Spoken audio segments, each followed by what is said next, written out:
మనకి ఏపీలో ఎన్నికలు అయితే రాబోతున్నాయి. నెక్స్ట్ సీఎం ఎవరైతే బాగుంటుందని మీరు భావిస్తున్నారు? ఇప్పుడు ఉన్న దాని నుంచి డెవలప్మెంట్ చూసుకుంటే అంతగా అనిపించట్లేదు. ఈ 5 years లోపు చంద్రబాబు నాయుడు రావచ్చు. చంద్రబాబు నాయుడు గారు వస్తే ఉద్యోగ అవకాశాలు ఏ విధంగా ఉంటాయి మరి?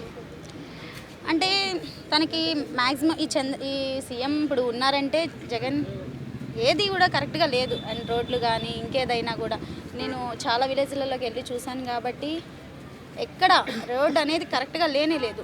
మేము ఏపీ నుంచి వచ్చేటప్పుడు ఎప్పుడైతే మాకు తెలంగాణ బోర్డర్ ఎంటర్ అయిద్దో అక్కడి నుంచి రోడ్ అనేది సాఫీగా ఉంటుంది, మంచిగా అనిపించింది. సో మీరు ప్రస్తుతం జగన్ పరిపాలన చూస్తున్నారు కదా, పరిపాలన మీకు ఎలా అనిపిస్తుంది? కొన్ని విషయాల్లో బాగుంది, ఇంకొన్ని విషయాల్లో చెప్పలేము. ఈ 5 years జగన్ని చూశారు, ఈయన డెవలప్మెంట్. నెక్స్ట్ చంద్రబాబుది కూడా ఇంకా ఎలా ఉంటుందో చూడాలని మేము అనుకుంటున్నాం.